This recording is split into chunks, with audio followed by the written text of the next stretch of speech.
sorry if I put you to sleep. So, who's he writing this book to? His nephew, who's called what? James. Just like himself. And why is it his nephew? Because Baldwin is not a married sort of person, as I tried to imply to you, and is not going to have offspring, and is not going to have any children of his own. So it's his sister's child or his brother's child, I don't know which, brother's child, and he feels fatherly inclined towards this child. In the course of this outburst, which is what this book is, just a huge outburst of emotion and feeling, passion, elicited by the civil rights struggle in the late 50s and early 60s, he starts talking finally at some point about the black Muslims whom he encountered. Because he was so famous, Baldwin, as an Afro-American writer, that the black Muslims tried to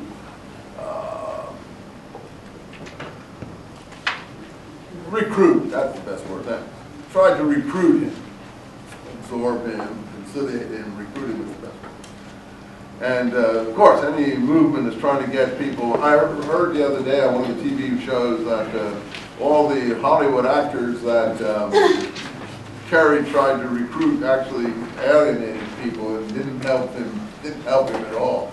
In fact, it had the opposite effect on the rank and file of the American mass public, and I think that's probably true. All these fake actors and people don't do a lot of good for anybody. Just put people off that someone seems to need to be involved with some fools.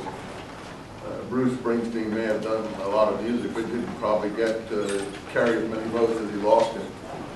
So all that's very self-gratifying, and so the people who go to the concert is very exciting, but they forget the impression it's making on other people. So maybe people like the politicians will learn that in fact it doesn't help them.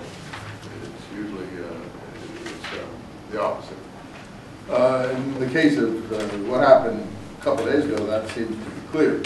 But the black Muslims obviously felt the need to recruit James Baldwin for better or for worse, and they brought him to meet Elijah Muhammad. And he had shared certain platforms and radio programs with Malcolm X, and so on. But honestly, he obviously doesn't like Malcolm X. He has a negative view of Malcolm X. Aside from this propaganda movie that we just saw, extolling Malcolm X as the greatest hero since Mahatma Gandhi or something, Baldwin's view of him is quite different. And I frankly would probably more depend on Baldwin's view of the situation, much more intellectual, and he's certainly not someone who is conciliatory to the situation about the Afro-American condition. He's very angry, but he doesn't find that people like Elijah Muhammad, or particularly, I think he likes Elijah Muhammad better than Malcolm X from what I can see,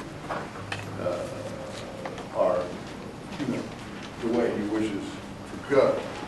Well, that's why I do this book, because I think we should have a balanced view of these things. And James Baldwin is really probably one of the most highly regarded and talented Afro-American intellectuals of the recent period. So I think it's good to get his view of these things too. I do think he, and again it's me, goes over the mark, but you have to also on certain things. But you have to understand that those times were very heady. People were involved in the civil rights movement, and there was a lot of demonstrations, agitations, things going on that were working everyone into an emotional fever pitch at that time. So he's really letting all his frustrations come out as well. But in the process, as he goes through it all, I think in the end you end up with a fairly balanced view after he's finished his catharsis. You know what a catharsis is? Letting out all your pent-up emotions.